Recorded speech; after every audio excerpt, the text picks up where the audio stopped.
Vamos supor que você entre numa loja para comprar uma camiseta e o vendedor te dê duas opções. Na primeira opção, ele vai te mostrar 3 cores de camisa, para você poder escolher uma. Na segunda opção, ele vai te mostrar 10 cores de camisa para você escolher uma. Inclusive, entre essas 10, as 3 primeiras da primeira opção.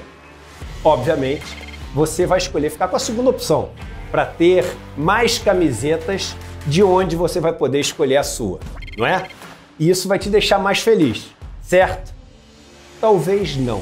Um dos maiores psicólogos sociais do mundo mostrou, através de seus experimentos e livros, que o excesso de opções tem nos deixado mais frustrados, mais tristes, mais angustiados. Esse é o paradoxo da escolha. Mais escolhas têm nos dado menos satisfação. Barry Schwartz vai nos dar uma aula gratuita no dia 15 de dezembro, às 8 horas da noite. O presente de fim de ano do ICL. A chance de aprender com um dos maiores professores do planeta sobre um tema que impacta todas as nossas vidas. Se inscrevam agora e no dia 15 a gente se vê.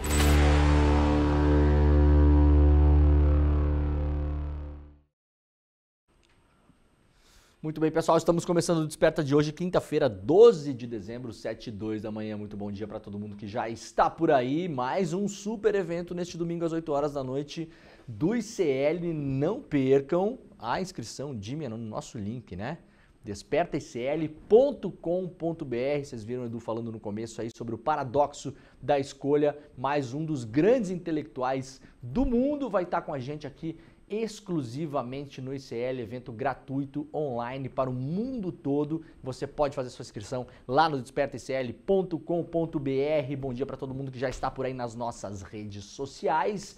Estamos ao vivo em todas as redes sociais mais famosinhas, digamos assim, mas principalmente nos nossos canais do YouTube. Se você quiser nos acompanhar lá pelo YouTube, pode ir lá para o canal do Eduardo Moreira, para o canal do Leandro Demore, mas principalmente vá para o canal do iclnoticias.com.br, faça a sua inscrição, ative o sininho, deixe o seu comentário já no chat, para quem já está chegando por aí.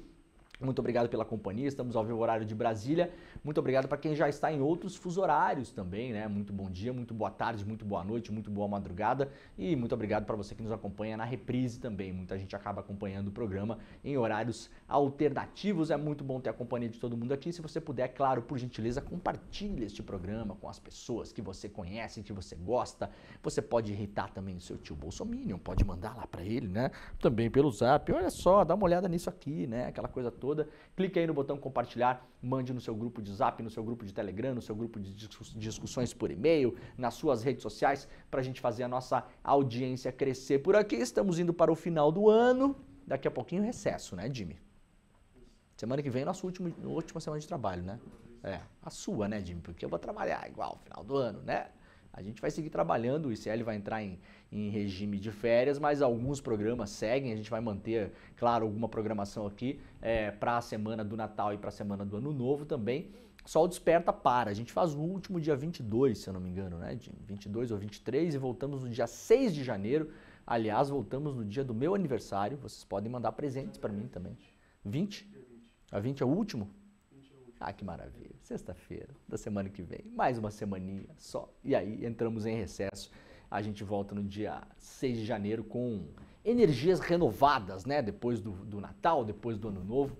Muito obrigado para quem nos acompanha também pela televisão. Estamos ao vivo lá na Bahia, na TV Quirimurê, em Salvador, na Bahia. Também em Porto Alegre, na Pop TV e também em São Paulo pela TVT. Se você quiser acompanhar este programa pelo rádio, principalmente para quem está no trânsito em São Paulo, muito bom dia, muito obrigado pela companhia de todo mundo. Estamos ao vivo em 3 emissoras de rádio que retransmitem também o Desperta ICL. Estamos ao vivo na Rádio Cantareira, na Rádio Heliópolis e também na Rádio Brasil Atual.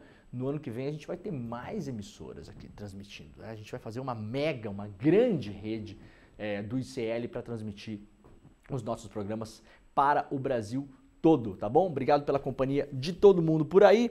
Vamos lá então, gente. Olha, tem muita notícia hoje. A principal delas, o Arthur Lira, o senhor Arthur Lira, o poderoso chefão, né? O poderoso chefão, pelo menos até a eleição do novo presidente da Câmara. Depois sabe-se lá o destino. Muita gente fala, inclusive, que vai virar ministro do governo Lula. Pois é, tem essa possibilidade. Decidiu expulsar o ICL da Câmara dos Deputados. Ontem o nosso querido Guga Noblar estava por lá fazendo seu trabalho jornalístico, cruzou com o Arthur Lira nos corredores e logo depois baixou uma ordem, né? O senhor Lira baixou uma ordem para expulsar, ou seja, estamos sem acesso à Câmara dos Deputados. Não podemos trabalhar, estamos impedidos de trabalhar dentro da Câmara. A gente não consegue credencial, a gente vai explorar esse assunto um pouco mais daqui a pouco no programa, também no CL Notícias primeira edição. A Heloísa Vilela também não pode entrar na Câmara, não tem credencial para trabalhar na Câmara, ou seja, nós não conseguimos credenciamento como veículo jornalístico, nem para o Guga, nem para a Heloísa para trabalhar na Câmara. A gente vai explicar isso depois aqui. O Lira alega que o ICL não consegue credencial porque é um veículo novo. Então, assim, o Arthur Lira decide, né? Veículo novo é você, veículo velho é você. Aparentemente só veículo velho pode entrar lá, veículo novo não pode entrar lá. Daqui a pouco a gente vai falar sobre isso, tá? Temos algumas notícias antes disso, daqui a pouco eu entro nesse assunto e a gente vai também explorar isso depois no ICL Notícias, primeira edição, que acontece depois às 8 horas da manhã, neste mesmo link, então vocês fiquem por aí. Para quem não sabe, nós temos programação até para depois do meio-dia aqui, né? Temos programação amanhã toda no ICL e depois voltamos às 6 horas da tarde com o ICL Notícias, segunda edição.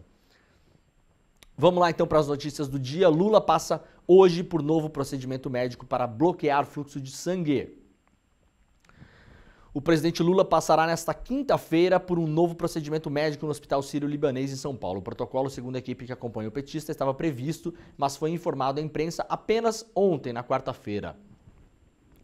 Lula fará uma embolização de artéria meningea média. O objetivo é bloquear o fluxo de sangue no cérebro para evitar futuro sangramento, segundo o médico Roberto Calil, que acompanha o presidente. Calil afirmou que o procedimento é de baixo risco e relativamente simples. O cardiologista explicou que ele é feito em uma sala de cateterismo e não em centro cirúrgico. O protocolo está marcado para agora, às 7 horas da manhã, tem duração prevista de 1 hora, portanto, neste exato momento, seguindo aí o cronograma do hospital, muito possivelmente o presidente Lula, neste exato momento, está sendo submetido a esse procedimento. A previsão é que dure até às 8 horas, ou seja, o final aqui do nosso programa. Então, se tivermos atualizações durante o ICL Notícias primeira edição, que vai até às 10h30 da manhã, acompanhem por aqui que a gente vai trazer as atualizações, possivelmente algum boletim médico e, eventualmente, se tiver alguma coletiva de imprensa. Me dá uma checada pra gente, com o pessoal da produção de São Paulo, se já tem notícia, se vai ter coletiva de imprensa. Se tiver coletiva hoje, a gente vai fazer como fez aí na segunda-feira, transmitir parte da coletiva ou a coletiva toda aqui, para que a gente esteja a par do que está acontecendo exatamente, né? O Lula, então, portanto, segue internado, segundo o doutor Roberto Calil ontem, isso não interfere no prazo de alta para o presidente, que na segunda-feira tinha sido informado que teria alta possivelmente dentro de uma semana. Esse procedimento é um procedimento, digamos assim, acessório do primeiro procedimento que foi feito com o presidente na segunda-feira, ou seja, é algo que pode eventualmente ser feito quando se faz o primeiro procedimento que o presidente fez na segunda-feira. Muitas críticas em relação à comunicação aí do Hospital Sírio-Libanês também, porque poderia ter avisado isso na segunda. Ah, mas como é que vai avisar se não sabe se vai fazer? Ora, gente, é assim que funciona. É assim que funciona. Ontem vai ter coletiva hoje, Jimmy? A princípio vai ter às 10 da manhã. Às 10 da manhã. Então, coletiva marcada às 10 da manhã lá no hospital. A gente vai acompanhar essa coletiva. Aliás, a gente já está com o repórter na porta do hospital. O André Graziano, nosso repórter, vai fazer a primeira entrada hoje às 8 horas, mais ou menos 8h10 da manhã, no ICL Notícias, primeira edição, lá do Hospital Sírio-Libanês, e vai acompanhar, né, o pós-operatório de hoje para trazer informações do local, lá do hospital. Então fiquem ligados e fiquem ligadas por aqui. As críticas são porque isso gerou ontem um ruído, porque o Lula, do domingo para segunda, foi internado às pressas, viajou às pressas para São Paulo para fazer aquele primeiro procedimento, aquela primeira cirurgia. E aí ontem gerou de novo um ruído e uma preocupação também, porque poderia ser algo inesperado. Contudo, não era algo inesperado. Era algo que já na segunda-feira o hospital poderia ter informado, olha gente, terminamos esse procedimento de hoje, ocorreu tudo bem e tal. Nos próximos dias, talvez não se faça nada, mas eventualmente nesses casos há um outro procedimento ou outros procedimentos que podem ser feitos. Isso poderia ter sido preparado já para a imprensa, porque senão você pega todo mundo de surpresa, corre todo mundo, todos os jornalistas correm para o hospital, parece que é uma coisa grave, uma coisa de última hora que ninguém sabia que ia acontecer, né? Ontem, inclusive, no ICL Notícias segunda edição, falando com os colegas, eu lembrei que em 2009, se eu não me engano, quando o Felipe Massa, piloto de Fórmula 1, sofreu aquele acidente e na Hungria, em Hungaroring, lembra que saltou uma mola, acho que era do carro até do Rubinho Barrichello, né? Saltou uma mola do carro e bateu na cabeça do Felipe Massa, né, no capacete. O capacete segurou a onda ali, mas ele foi internado, ficou vários dias no hospital. Eu estava na Hungria fazendo essa cobertura, fiquei na porta do hospital vários dias lá, né? Eu e várias pessoas da imprensa do mundo todo.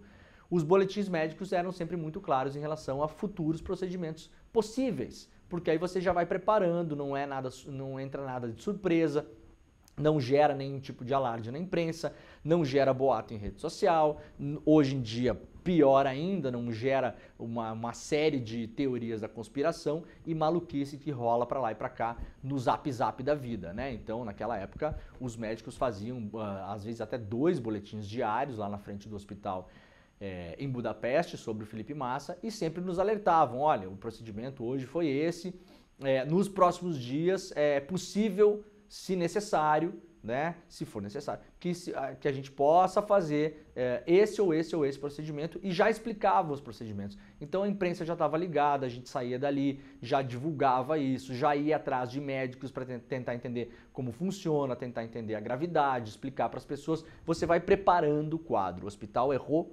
muito em não ter avisado na primeira coletiva que isso poderia acontecer. Ontem, aliás, o Roberto Calil estava meio brabo com os jornalistas, né? E aí não adianta aí os colegas também, tem colega também, né? Pô, e doutor Roberto Calil dá invertida em repórter. Calma lá, galera, né? O repórter tá lá na ponta fazendo as perguntas, né? Como é que funciona, se pode receber visita, se não pode, quanto tempo vai ficar internado, se tá consciente, se não tá, se o próximo procedimento é grave, se não é grave, se tem risco alto, médio, baixo, como funciona. Se aumenta o tempo de internação, se não aumenta o tempo de internação, se vai fazer em bloco cirúrgico, se não é, se é sedação ou se não é sedação, enfim, dúvidas sobre o presidente da República, são legítimas. É claro que eventualmente vai ter alguém que vai fazer uma pergunta capciosa e tal, não sei, não me parece o caso dos colegas que estão ali, né? É uma dúvida legítima para tentar entender como funciona, então não tem que ficar batendo palma para médico dando invertida em ninguém. Médico não tem que dar invertida em ninguém. Aliás, poderia inclusive o hospital ou a própria setor de comunicação do governo colocar um porta-voz ali que entenda de comunicação com a imprensa para fazer a comunicação mais clara, né? Se comunicar mais claramente com os repórteres, né? Fica aqui a dica. Novo procedimento minimiza riscos e foi divulgado a pedido de Lula, diz médico. Roberto Calil Filho, médico do Lula, afirmou em entrevista na quarta-feira que o novo procedimento a ser realizado no presidente busca minimizar o risco de novos sangramentos e possui baixa complexidade. Ele ressaltou que o procedimento não é uma nova cirurgia, sim um cateterismo, que em sua divulgação em novo boletim médico na quinta-feira ocorreu a pedido do próprio presidente Lula e da primeira-dama Rosângela da Silva Ajanja. O presidente está internado no Sírio-Libanês. É um procedimento relativamente simples, disse o Calil. Esse procedimento está marcado para amanhã de manhã, hoje no caso. Nós divulgaríamos para vocês na entrevista de amanhã. Porém, o presidente e a primeira-dama fizeram questão de colocar no boletim antes do procedimento. Ou seja, o hospital optaria por primeiro fazer o procedimento e depois divulgar, o que é muito ruim porque essas coisas vazam. É impossível não vazar, gente. Estamos em 2024, todo mundo com o celular na mão. Um monte de gente dentro do hospital com acesso a essas informações. Eventualmente, pessoas que gostam do presidente podem comentar com um amigo, com um familiar, com qualquer pessoa. Não, vai tá tudo bem, vai só fazer não sei o que, mas beleza, pronto, vazou. Eventualmente, pessoas que não gostam do presidente podem vazar também, para alimentar teorias da conspiração. Então, não é assim que o mundo está girando hoje em dia. Antecipe-se, explique, divulgue. Dê transparência para a coisa. É o presidente da República, né? Interessa sim saber como as coisas estão nesse momento. Vamos lá para decisões da Câmara. Pacote de gastos. Relator prevê votação na próxima semana, mas vê dificuldade em manter bloqueio de emendas como quer o governo.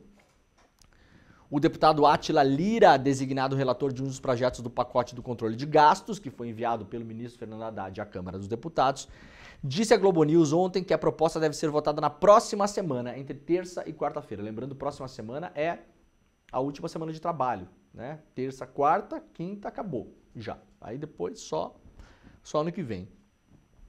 Contudo, um dos pontos do projeto defendidos pelo governo deve ter dificuldades para ser aprovado pelo Congresso, a previsão de bloquear as emendas parlamentares. Isso é matéria difícil, mesmo que fique o entendimento do governo no meu relatório, vai acontecer um destaque, ou seja, já está antecipando que os caras vão retalhar o projeto do governo e vão aprovar, claro, só o que interessa a eles, né? O projeto assinado pelo líder do governo na Câmara, José Guimarães, prevê a possibilidade de bloqueio de emendas parlamentares na mesma proporção das despesas discricionárias do Executivo, limitadas a 15%. Ou seja, se o PIB não cresce, se a arrecadação não cresce, se há problemas nas contas, as emendas também devem ser bloqueadas. Isso é o que prevê o projeto do governo. A Câmara possivelmente vai derrubar isso, e aí mesmo que o país esteja indo naufragando, as emendas continuam crescendo, porque esse é dinheiro que, no entendimento dos senhores nobres deputados, é deles. É deles, fazem o que querem com esse dinheiro. A gente já vai mostrar mais um caso aqui do que fizeram com esse dinheiro das emendas. Como mostramos ontem, aliás, emendas do Elmar Nascimento, que foram para uma prefeitura de 70 mil habitantes, no valor de 30 milhões de reais, o dobro do que foi enviado, por exemplo, para Salvador, que é a capital do estado da Bahia. Isso só até junho do ano passado, e a Polícia Federal fez uma operação e já identificou que essas pessoas estavam simplesmente roubando esse dinheiro. No passado, não tão remoto assim, em que esse país se preocupava tanto com a corrupção, a imprensa se preocupava tanto com a corrupção, né? É porque era só de um partido lá, então era um problema, né? Hoje, aparentemente, não é mais um grande problema a corrupção. As pessoas não se importam mais com isso, né? O pessoal de direita que votou para combater a corrupção, eu posso imaginar que não deva tá espalhando esses cortes pela internet também, né? Estão esperando envolver alguém do PT para espalhar os cortes. Posso imaginar, né? Então o problema não é exatamente a corrupção. Portaria que libera emendas opõe governo Lula a Dino e gera mal-estar. A portaria do governo para retomar o pagamento de emendas parlamentares gerou mal-estar entre aliados de Lula e o ministro Flávio Dino. A contrariedade de integrantes do governo cresceu após Dino negar na segunda-feira 3 pedidos feitos pela AGU para facilitar o desbloqueio de 13 bilhões em emendas não empenhadas.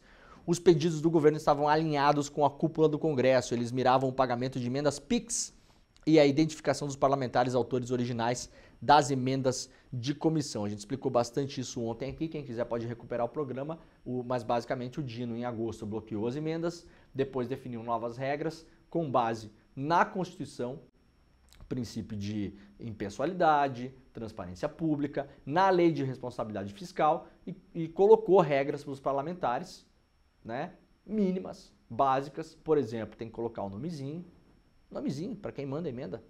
Quem está mandando emenda para a prefeitura? Fulaninho, coloca o seu nome ali. Não tinha nome, né? Não tinha nome para quê? Para fugir da responsabilidade caso acontecesse o que a gente vai mostrar daqui a pouquinho que acontece com esse dinheiro. O que deve estar acontecendo, inclusive, com a maior parte desse dinheiro. Demandou que os parlamentares apresentassem projetos antes de mandar as emendas. Ora, projeto, você vai gastar esse dinheiro para quê? Para que vai esse dinheiro? É para fazer eleição? É para a prefeitura do seu irmão? É para a prefeitura onde seu primo é vereador? É para que é? Vai usar onde o projeto? E acionassem os ministérios, em alguns casos, dependendo da aprovação dos ministérios. Por quê? Ora, porque eu mandei uma emenda lá, tudo bem, vou botar meu nome aqui. Tá bom, vou fazer projeto. É para fazer ginásio de esportes na cidade, lá. Aí consulta o Ministério do Esporte. E o Ministério vai falar, olha só, nós já temos uma parceria com o governo do estado e já vamos construir um ginásio de esportes na cidade. A construção vai começar amanhã, inclusive. Já tem licitação, já tem empresa vencedora, o dinheiro já está empenhado, então não precisa outro ginásio de esportes. Antes, era de qualquer jeito. Aí o Dino colocou regras. O governo, nesse caso, se juntou às lideranças da Câmara para tentar derrubar as regras do Dino, algumas delas, porque o governo precisa dessa gente para aprovar projetos. E o Dino, na segunda-feira, negou o recurso da AGU. Então isso está gerando aí nos bastidores, né, um certo atrito entre o ministro e o governo. Vamos lá para o iclnoticias.com.br. Copom eleva a Selic para 12,25% ao ano. Acertou quem apostou em uma alta de 1 ponto percentual na taxa básica de juros, a Selic. O Copom do Banco Central anunciou no início da noite de ontem que elevou os juros de 11,25% para 12,25% ao ano. A decisão foi unânime entre os 9 membros do colegiado, o que inclui, inclusive, o voto do Gabriel Galípolo, que será o novo presidente do Banco Central. Então não dá nem para reclamar com ninguém. Está todo mundo alinhado nisso. O Brasil passa a ter, se não me engano, o segundo juro real mais alto do mundo. O Brasil realmente é um país especial, né? País especial. Não, tem que ser esse juro. Bom, tem que ser o segundo mais alto do mundo. Eu posso imaginar que nós temos as piores contas públicas, as segundas piores contas públicas do mundo, então. É pior do que qualquer país que vocês imaginarem, a nossa é pior, né? A verdade é que não é assim. A verdade é que não é assim. Tem mais coisa andando por trás disso aí, né? O presidente do Banco Central, Roberto Campos Neto, encerra sua participação na última reunião do colegiado presidida por ele com maior dose de aumento desde o início do ciclo de ajuste para cima. De acordo com o comunicado divulgado com a decisão, o ambiente externo permanece desafiador em função principalmente da conjuntura econômica nos Estados Unidos, o que suscita maiores dúvidas sobre o ritmo de desaceleração, de desinflação e, consequentemente, sobre a postura do Banco Central lá nos Estados Unidos. Por essa razão, o colegiado preferiu manter a cautela, dizem, e elevar os juros. Ou seja, o que diz o Banco Central é que principalmente o cenário externo é o causador desse aumento de juros. As moedas, o real foi super depreciado esse ano, assim como moedas do mundo todo, porque o dólar se fortaleceu em relação a várias moedas, até na Noruega, tá, gente? Até nos países que você acha que não sei o quê. Esse ano, por exemplo, quando eu estive lá em Oslo, tava mais barato lá. A coroa também caiu em relação ao dólar, né? Se enfraqueceu. Então, isso é um movimento que vem acontecendo no mundo todo, não é só no Brasil. Se você for ler a imprensa brasileira, o aumento de juros é porque o Lula foi internado. Vocês viram isso? Tem um monte de notícia por aí. Um monte de notícia por aí. O juro aumentou, o juro ia aumentar, o dólar baixou, né? Não é aumento de juros, o dólar baixou e a bolsa subiu porque o Lula foi internado.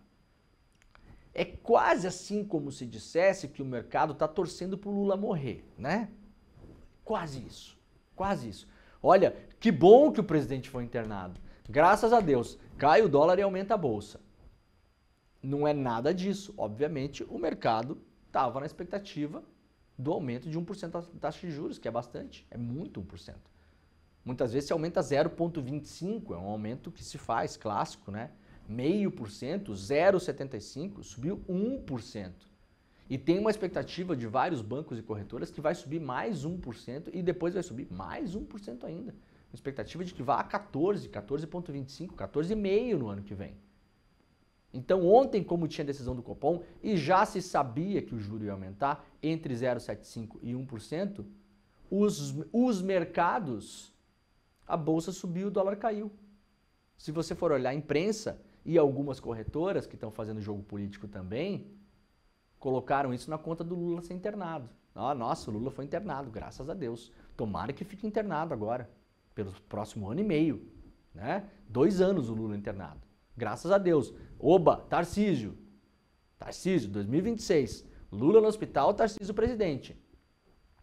É o que algumas corretoras e bancos falaram para a imprensa ontem. E aí, então, assim, passa a impressão que os caras basicamente estão torcendo pro Lula morrer. Não é? Não parece para vocês?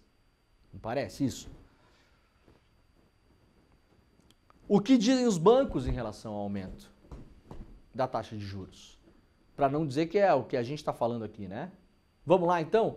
O Estado de São Paulo ouviu vários bancos. Itaú, BTG, Santander e tal, não sei o quê. Esse aqui é a opinião do Santander, né?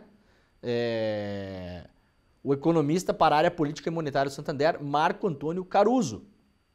O que diz o Santander?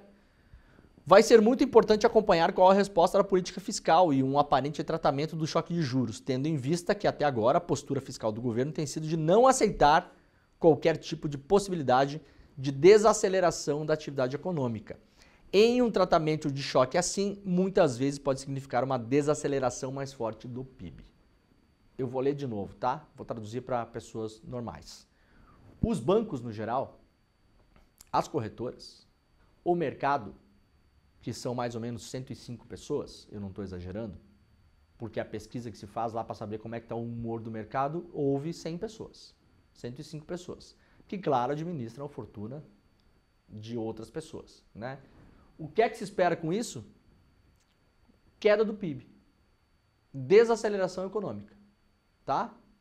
Então é isso.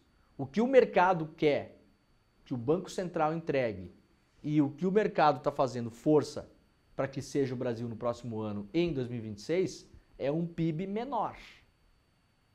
PIB menor. Com alguma consequência, e isso está no Boletim Focus também, para tentar combater esse negócio de ter muita gente empregada. Tem muita gente empregada, não dá, pleno emprego, daí as pessoas têm mais dinheiro no bolso, daí elas saem gastando, daí gera inflação. E não tem condição. A gente tem que segurar a inflação. A inflação de alguns alimentos da cesta básica, ela realmente vem em alta nos últimos meses. É uma questão muitas vezes setorial. A inflação da carne tem uma explicação, a inflação de alguns alimentos tem outra explicação. Boa parte dessa inflação nesse ano tem a ver com secas no Brasil, com enchente no Rio Grande do Sul, com falta de chuva, com queimada. São eventos climáticos. Isso já está... o arroz, por exemplo, subiu muito de preço no primeiro semestre, por conta do Rio Grande do Sul. Trigo também. A carne vem subindo de preço também, porque há toda uma dinâmica do mercado ali, né? Do rebanho. Tem toda uma dinâmica própria ali, que tem relação com exportações, com preço de dólar. Com o dólar alto desse jeito, a tendência do cara que cria gado é exportar mais. Vale mais a pena vender lá para fora. A carne aumenta aqui. Então, uma série de fatores. Mas o Banco Central, com essa decisão, quer atacar o quê? Tem muita gente empregada, tá? Tem muita gente empregada. Só não está escrito assim lá, mas o boletim é isso. E os bancos, o senhor mercado, espera o quê? O PIB está crescendo demais, gente. É muito PIB. É um problema isso aí, ó. Tá crescendo muito PIB. No ano que vem vamos ter que baixar esse negócio aí. As pessoas que se virem, tá? Tá dito aqui, né? Tratamento de choque, como esse do juro, pode significar uma desaceleração mais forte do PIB.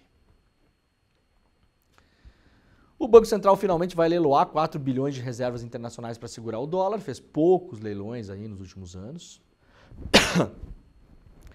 Além de elevar a taxa básica de juros, o Banco Central vai intervir pela primeira vez em quase um mês para segurar o dólar. A autoridade monetária vai leiloar nessa quinta-feira até 4 bilhões de dólares das reservas internacionais, com um compromisso de recompra quando o dinheiro é comprado de volta às reservas meses mais tarde.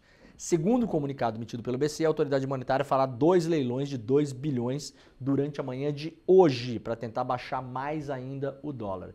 Então vemos que a queda do dólar, aparentemente, não tem lá muita relação com o Lula internado, né? Ah, mas o cara da corretora X falou para a Folha de São Paulo. Bom, os caras falam o que querem, a Folha publica o que quer também. E acredita em quem quer também. Essa gente está fazendo política rasteira, política vagabunda, né? Se você dá voz para isso e passa isso como informação, sem colocar em dúvida e sem colocar os outros elementos que estão no jogo, num dia em que o Banco Central se reúne para aumentar juro, é óbvio que o dólar cai e a bolsa sobe. Sempre é esse movimento, raramente não é esse movimento. Dá para imaginar que o motivo é muito mais esse do que a internação do Lula, né? Agora, quando você passa para frente essa notícia, você está fazendo política vagabunda de gente vagabunda do mercado que já está fazendo política eleitoral com o nosso bolso para 2026, né? Porque essa gente quer um Tarcísio lá de novo, um Zema lá de novo, porque no final das contas eles querem comprar Petrobras, querem comprar Correio, assim como compraram a Eletrobras, assim como compraram Sabesp. Não percam isso de vista, o objetivo é esse, gente. É botar a mão em empresa ultra lucrativa estatal ou de economia mista, para encher o bolso de dinheiro, tá? Vamos olhar lá na frente esse negócio. Polícia Federal prendeu 1,5 milhão com suspeitos de desvios dias antes da operação Overclean. Investigação apontou que dinheiro era para propina. Isso aqui é dinheiro de emendas. Uma semana antes da operação Overclean, deflagrada na terça-feira, a Polícia Federal apreendeu 1,5 milhão com suspeitos de desvios milionários em recursos públicos. Para a Polícia Federal, não há dúvidas de que o dinheiro tinha origem ilícita e destinava-se ao pagamento de propinas em Brasília. Isso aqui é dinheiro de emenda, envolve deputado que mandou Pix para a prefeitura, que mandou Pix para a empresa lá do negócio das secas. Isso aí tudo foi desviado depois. Tudo desviado depois. Bloqueio de bens, só nesse caso, passa de 130 milhões de reais. Um casinho só, um casinho no meio do mar bilionário das emendas. Eu vou repetir, a gente vai ver mais coisas dessas aqui, caso não haja aí um acordo para não olhar mais, para olhar para o outro lado. Esse aqui, vocês podem ter certeza, se juntar tudo o que está acontecendo, kit robótica do Arthur Lira, né? Kit robótica do Arthur Lira. Tinha bilhetinho escrito Arthur Lira, só não estava escrito Lira, estava escrito Arthur com TH. Nas buscas e apreensões da Polícia Federal, tinha até bilhetinho com o nome do Arthur. E com valor de dinheirinhos ali nos bilhetinhos, tá? Todas as provas anuladas pelo STF.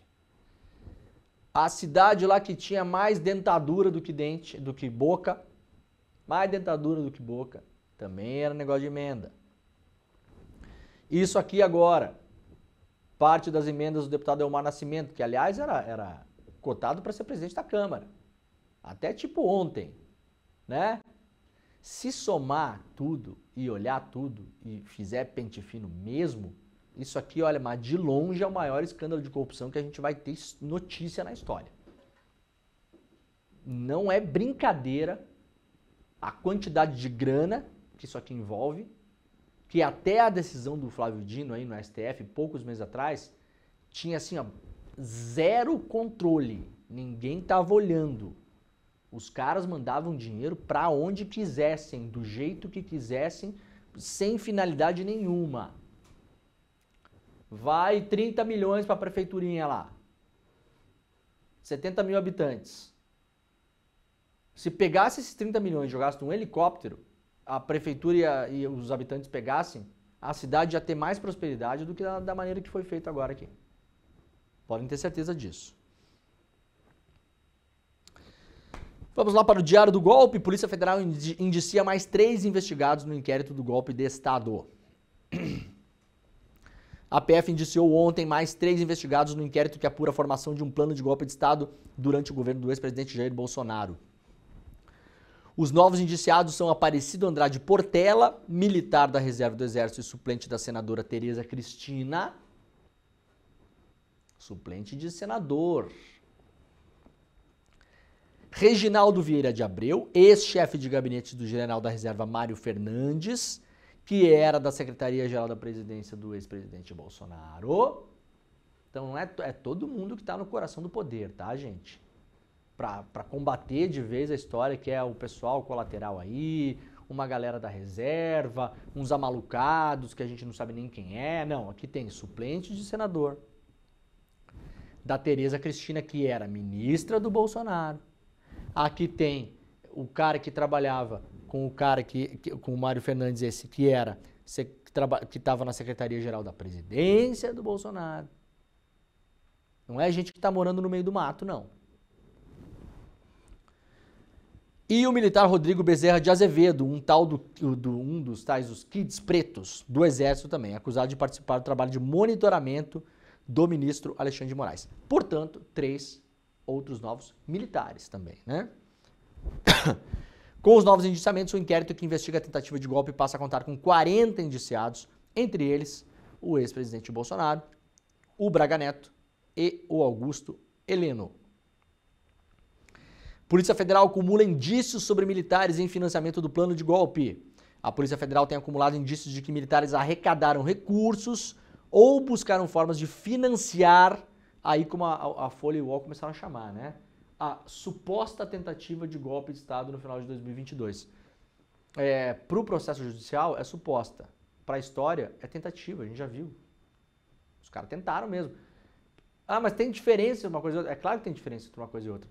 Em 61, quando o Jânio Quadros renuncia e o vice João Goulart está em viagem na China, fizeram várias manobras políticas no Brasil para tentar impedir que o Jango tomasse posse. O vice eleito, que deveria tomar posse, segundo a Constituição e as leis do país, quase foi impedido por uma série de manobras.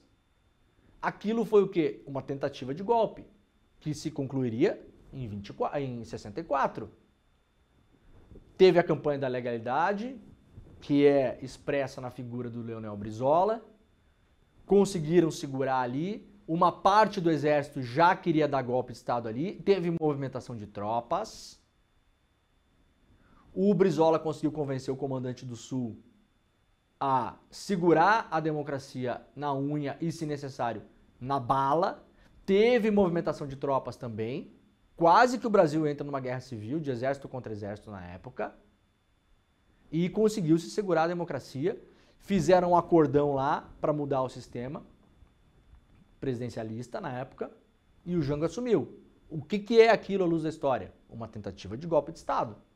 Alguém foi condenado? Não. Não. A gente não analisa a história só pelo que decide a justiça, né, gente? Até porque a justiça erra, muitas vezes, se omite, demora, a coisa prescreve, uma série de fatores. Então, amigos do UOL, não é suposta tentativa de golpe de Estado. A tentativa está dada, a gente tem uma responsabilidade em contar essa história direito, né, galera? O que vai decidir a justiça depois é uma outra coisa. Isso é uma outra coisa. Isso aqui não é decisão judicial, isso aqui é notícia. Né? A PF incluiu mais, então, esses 3 militares no inquérito. O Braga Neto também é suspeito de financiar ações golpistas. O Mauro Cid afirmou em um depoimento na última quinta-feira que o Braga Neto teria transitado dinheiro aí para financiar o golpe, inclusive deu detalhes que seria numa embalagem de vinho, segundo o Cid. Tudo isso a comprovar. Não temos acesso a nenhuma prova em relação a isso até agora, por enquanto temos a palavra do Mauro Cid. E as mensagens apontam que os militares fizeram um orçamento de mais ou menos R$100 mil, que era a estimativa de gastos para fazer parte desse plano, né? Valdemar da Costa Neto visita Zanin, que preside a turma do seu inquérito, e depõe a PF. O presidente do PL, do partido lá do Bolsonaro, Valdemar da Costa Neto, visitou nesta quinta-feira, visita hoje, né? O ministro Cristiano Zanin, em seu gabinete, depois vai depor a Polícia Federal em mais um desdobramento do inquérito do golpe. O encontro consta na agenda oficial de Zanin. A anotação diz apenas visita de cortesia do Valdemar da Costa Neto para o Zanin. O encontro ocorre após Valdemar e Jair Bolsonaro se encontrarem com a autorização do Alexandre de Moraes na missa... Opa, o que deu aqui? Volta para cá. Na missa de 7º dia da mãe do presidente do PL em Mogi das Cruzes. O novo depoimento marcado para a PF nessa tarde, Valdemar tem depoimento para falar sobre a atuação do juiz federal Sandro Nunes Vieira, apontado pela PF como sendo um dos responsáveis por auxiliar ilegalmente o PL a elaborar um relatório questionando as urnas em 2022. Na época em que teria sido auxiliado a sigla, o juiz estava lotado no TSE. Em entrevista ao UOL, Valdemar admitiu que o levantamento não tinha nenhuma prova de irregularidade nas urnas. Portanto, vai depor hoje de novo o Valdemar da Costa Neto. Eu acho curioso esse acesso a juízes do Supremo, né? Dime, se você tiver um problema com a justiça, você acha que você consegue marcar uma audiência com o Zanin? Acho que não, né? Eu acho que não consigo também. Vocês aí, do chat, vocês acham que se vocês tiverem um problema com a justiça, vocês conseguem marcar audiência com o ministro Supremo? Consegue? Será? Acesso à justiça tem que ser para todo mundo igual, né? Eu acho bem estranho, né? O cara conseguir marcar uma visita de cortesia para um ministro do Supremo. Ah, e pode? Bom, pode. Faz o que quer, né? Alguém aqui do chat, por gentileza? Estamos com quantas mil pessoas assistindo a gente, Jimmy? Vamos ver como é que tá a nossa audiência. Vamos fazer uma amostragem. Tem aqui, ó. Temos neste exato momento 18 mil pessoas acompanhando a gente nas redes sociais. 18 mil pessoas acompanhando nas redes sociais. Mais as pessoas que nos acompanham pelas emissoras de TV e pelo rádio. Tá? Então a gente está falando de 18 mil para mais. Aliás, não são 18 mil pessoas, são 18 mil aparelhos conectados. Tem gente que conecta aí na TV de casa, no restaurante, na academia. Então, dá para chutar que a gente tem aí 25, 30, 40 mil pessoas para mais assistindo o programa. Alguém já conseguiu ser recebido enquanto investigado, não estou falando de advogados nem nada, enquanto investigado por um ministro do Supremo? Coloca no chat para a gente ver. Se entre 20, 30, 40 mil pessoas, alguém consegue.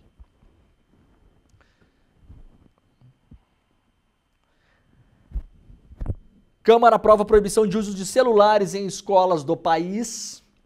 A Câmara dos Deputados aprovou nesta quarta-feira o projeto de lei que proíbe o uso de celulares nas escolas públicas e privadas durante a educação básica, que vai do ensino infantil ao ensino médio. O texto tramitou lá e segue agora direto para o Senado, sem precisar passar pelo plenário da Câmara.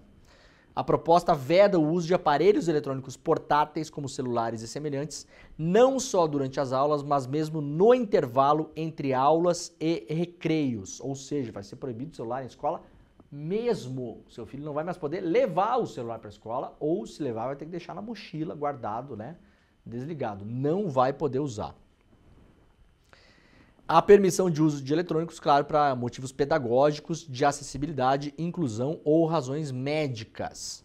Agora, a ver como isso vai ser implantado nas escolas, né? Não vai ser fácil implantar esse negócio, né? Projeto que institui voto impresso passa na CCJ e avança na Câmara. A Caroline Detoni, presidenta da CCJ, não tem mais o que fazer, né? Não tem mais o que fazer. Agora estão debatendo o que, gente? Voto impresso. Eu ontem, olha, a CCJ da Câmara aprovou o projeto, essa quarta-feira, o projeto de lei que estabelece voto impresso e recontagem física do resultado das eleições, para lá. O projeto ainda amplia os poderes e o questionamento do resultado das eleições, ao atribuir à administração pública que tem o ônus de comprovar a legalidade dos pleitos. A proposta foi retomada, o texto foi aprovado por 31 votos a 20 lá na comissão, né? O relatório é do José Medeiros, do PL do Mato Grosso. Nessa quarta-feira determina que o voto nas urnas eletrônicas precisará ser acompanhado também de meios impressos que serão usados para realizar a recontagem de votos. Olha, eu sinceramente não sou contra isso. Na boa, na boa. Se tiver que votar na urna eletrônica lá e você sair lá de algum modo com o seu voto e tal, não sei o quê, na boa, tranquilo, tá? Tranquilo. Dá para imaginar alguns problemas, né? Você, por exemplo, vai votar, imagine que você vai votar. E você sai com um comprovante de que você votou, e aí como que vai ser a contagem, né, gente? Como que vai ser a contagem? Você sai com um comprovante com o nome do candidato, aí tá a milícia na esquina lá pedindo para você mostrar o comprovante, né? Então isso já não dá. Isso já não dá. Na cabeça desses amalucados, isso não passa nem pela cabeça deles, porque milícia é vista como uma coisa positiva por vários, né, inclusive. Né? Então tudo bem. Aliás, que bom, né? Tomara que seja assim. Vai ser como, então? Vai ser votado e sai um comprovante e coloca-se numa urna ao lado da urna eletrônica? Pode ser. Eu absolutamente não tenho nenhum problema em a gente debater isso. Só não queria debater no governo Bolsonaro, porque de lá não ia sair nada que prestasse. Porque o objetivo deles não era melhorar a democracia, era causar confusão. Essa galera aqui é a mesma coisa, tá?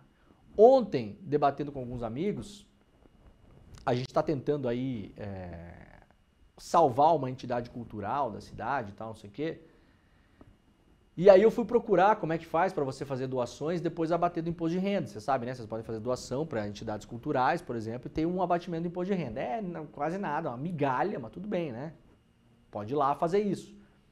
Você destina o imposto devido, uma parte minúscula dele, para uma entidade cultural. Então tem que estar lá, o CNPJ tem que estar cadastrado, não sei o que, uma série de procedimentos. E aí, só que isso aí é uma treta, porque você tem que fazer um ano, e aí jogar na declaração do ano seguinte, e nunca sabe quanto vai conseguir abater, e entra sempre no risco de, na verdade, às vezes doar e pagar o imposto ao mesmo tempo. É um caos, por isso que ninguém faz. As pessoas têm medo de tentar fazer uma coisa legal para a cultura e ter que pagar mais imposto. E aí quase ninguém faz. Aí eu fui procurar ontem e achei por acaso um projeto muito bom, eu não lembro o nome do deputado agora aqui, que já vai ter lá no cálculo do imposto de renda, lá no programinha lá, você já vai poder jogar lá quanto que é do ano corrente. Então você vai lá fazer e aí você já pode fazer a doação direto pelo programa e tal, não sei o que, já bate na hora. Você já tem a certeza de que vai ter o abatimento, de que não vai pagar dobrado, de que não vai jogar dinheiro fora. Onde está esse projeto? Na CCJ. Fazendo o quê? Dormindo numa gaveta. Por quê? Porque a CCJ, presidida pela Caroline Detoni, que enquanto deputada, e aqui vai uma avaliação do seu trabalho e não da sua pessoa, é uma inútil, tá? É uma inútil. Aliás, não é uma inútil. É muito útil para coisa que não presta. É muito útil para porcaria, né? Comanda uma comissão que acabou de passar o projeto lá, o projeto pró-estupro. Né, Caroline Detoni? A senhora e os seus aí, projeto pró-estupro, que prevê penas maiores para meninas e mulheres estupradas do que para o estuprador. É um projeto que aplaude o estupro, né? Que incentiva o estupro no Brasil. Acabou de passar na CCJ. Agora estão discutindo o que na CCJ? Voto impresso, de novo, voto impresso. Isso aqui para quê, gente? Passa na CCJ, vai para a Câmara, fica numa gaveta. Em 2026 tem eleição, vão começar a tirar isso da gaveta de novo para encher o nosso saco de novo com esse negócio. O projeto para a gente poder financiar entidades culturais das nossas cidades está parado na CCJ. Esse, né, Caroline Detoni? Esse aí, você aí de Santa Catarina que votou na Caroline Detoni, né? Tem grupo de folclore, Oktoberfest e não sei o que, grupo de dança. Você poderia estar apoiando essas pessoas com o dinheiro do seu imposto. Sabe por que não está fazendo isso? Porque a Caroline Detoni está gastando o tempo, o seu dinheiro, o nosso tempo, a nossa paciência, o nosso saco com esse bando de porcaria aqui na CCJ. Tá? Então, parabéns para você. Parabéns para você que votou achando que estava fazendo uma grande coisa, colocando essa pessoa em Brasília. CCJ do Senado aprova a reforma tributária sem armas no imposto do pecado, ou seja, a reforma tributária aprovada na CCJ do Senado. Tem uma série de mudanças, a reforma tributária é outra coisa, não é o pacotão fiscal do Haddad aí, é outra coisa, negócio já mais antigo, que já foi para a Câmara e para o Senado, passou na CCJ do Senado, previa alguns impostos maiores para alguns produtos, por exemplo, cigarro, bebida e tal, e armas. O que fez a CCJ do Senado? Armas não. Pra que vamos botar mais imposto em arma, né, gente? Vamos fazer o Bolsa Arma? Tiraram fora. Não tem mais. Caiu fora. Câmara aprova projeto que facilita acesso a armas por condenados. Olha que beleza. É assim que a Câmara está gastando tempo, ó. Aprovou na quarta-feira um projeto que permite que pessoas investigadas em inquéritos policiais ou condenadas em primeira instância possam registrar armas. A proposta agora volta ao Senado porque houve alteração do texto. Bom, galera, olha só. O nosso querido Guga Noblar foi expulso da Câmara pelo Arthur Lira ontem. Ontem a gente estava lá no grupo do ICL conversando e tal, e o Guga nos relatou, olha só, acabei de ser expulso da Câmara, não posso mais entrar, não posso mais trabalhar. O presidente Arthur Lira está cerceando o trabalho da imprensa na Câmara, né? Que ele pensa que é dele. Quem paga aquela estrutura lá é a sociedade civil. Inclusive o Guga Noblar. Né, Guga? O Lira usou do seu dinheiro para tirar você da Câmara ontem, Guga. Lá no iclnoticias.com.br, o Guga Noblat do ICL Notícias foi expulso nessa quarta-feira da Câmara dos Deputados. Ele atribui ao presidente da casa, Arthur Lira, a ordem para a retirada do local. Guga estava nos corredores entrevistando programas para o programa Rolê ICL, que é o nosso programa aqui, o último programa da manhã, comandado pelo William De Luca e pelo Guga. A ideia era simular um amigo oculto, né? Essas brincadeiras de final de ano e tal, em que os parlamentares sorteavam nomes de personalidades da política e diziam qual presente dariam para cada uma delas. A gravação transcorria normalmente até o momento em que Guga e o cinegrafista cruzaram com Arthur Lira. Logo depois, os seguranças foram acionados para retirar os dois das dependências da Câmara dos Deputados. A alegação é de que estavam com credencial desatualizada. No entanto, o pedido de uma nova credencial para o ICL Notícias foi feito há muito tempo e negado. Qual é o motivo da negativa? Ou seja, ICL, vocês não podem entrar aqui para trabalhar. Por quê? O motivo: somos um veículo novo. Então, veículos novos de comunicação não são autorizados. Aí eu me pergunto, veículos novos, senhor Arthur Lira, é o que exatamente? Veículos nativos digitais, ou seja, veículos que já nasceram na internet? Esses são os novos? Se a linha de corte é essa, eu quero saber a lista dos veículos que têm acesso à Câmara. Por exemplo, o site Poder 360, que é um veículo nativo digital, eles têm credencial, sim ou não? Quero saber. O site Metrópolis, que é um veículo nativo digital, tem credencial, sim ou não? Quero saber. Ah, tem, né? Tem. Ou não tem. E aí o ICL é veículo novo. Ou veículo novo é uma questão de tempo. Veículo novo é quanto tempo? É 1 ano para veículo novo? 3. Qual que é a maioridade de veículos?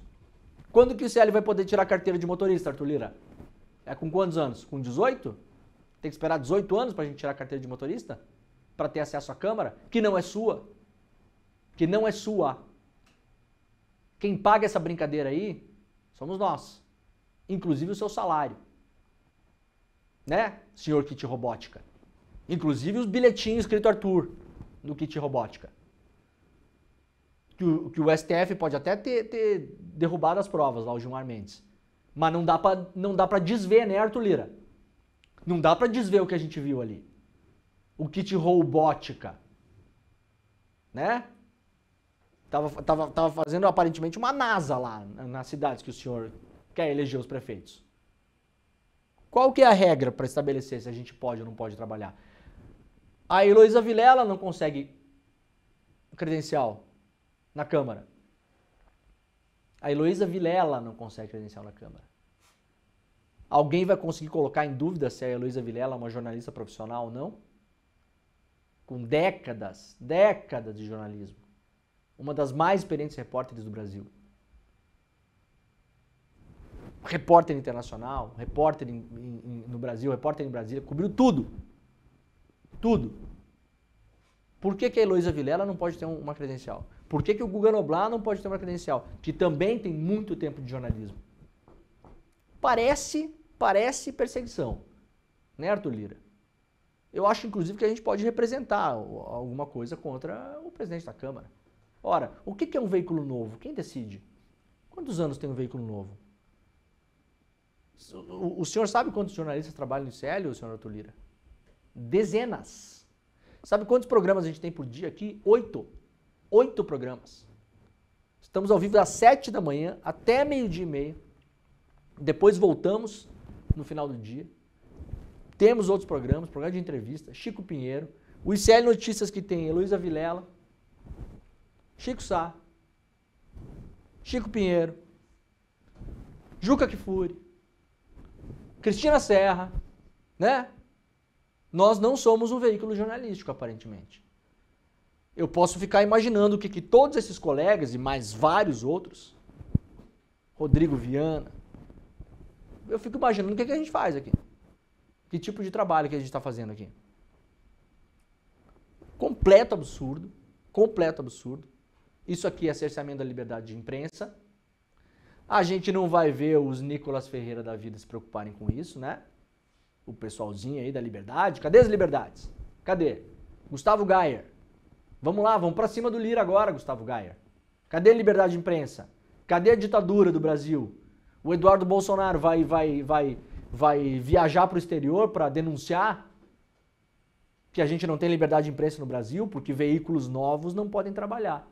Eu gostaria de saber a lista de todos os veículos que têm acesso à Câmara, para a gente identificar. Daí a gente vai pegar assim o mais novo que tem acesso à credencial e vai poder imaginar, ah, bom, esse aqui é o mais novo, ele tem 4 anos e 2 meses. Então, a partir de 4 anos e 2 meses pode pedir a credencial. Antes disso não pode. Curioso que, por exemplo, para trabalhar no Senado, a Heloísa Vilela tem credencial. E na Câmara não tem. Então, basicamente, é o poderoso chefão que define quem entra e quem sai. Né? É uma festa privê, hein, Lira? A Câmara virou o seu clube privê, né? Clube privê. Aqueles que tem, sabe, Jimmy? Né? Daqueles, né? Hein, Lira? Bem daqueles, parece. Né? Eu não posso nem falar a palavra que eu queria falar aqui.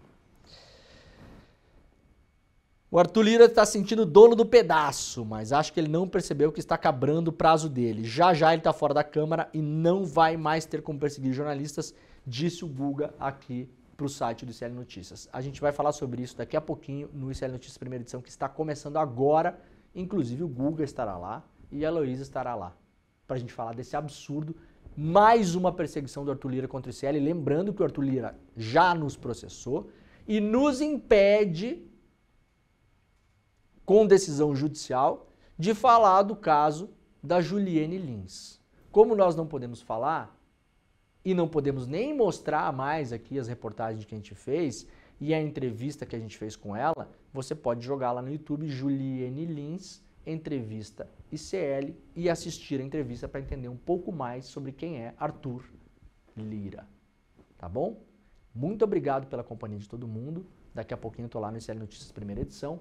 E o Desperta volta amanhã às 7, horário de Brasília. Um beijo, tchau. Você já parou para pensar que hoje em dia a gente toma mais decisões por dia do que um imperador romano tomava durante toda uma vida? Pois é, o excesso de informação nos trouxe um excesso de escolhas. E o pior, que esse excesso de escolhas, que em tese está relacionado com excesso de opções, não tornou a nossa vida mais feliz, tornou a nossa vida muito mais angustiante, muito pior. E um dos maiores psicólogos do mundo, chamado Barry Schwartz, escreveu um livro explicando por que a gente está mais infeliz com tantas escolhas e como sair dessa armadilha. A boa notícia que eu tenho para vocês é que Barry Schwartz, um dos maiores psicólogos do mundo, vai nos dar uma aula sobre esse tema, online e gratuita. Essa aula vai acontecer no dia 15 de dezembro, um domingo, às 8 horas da noite, no horário de Brasília. Um abraço e a gente se vê lá.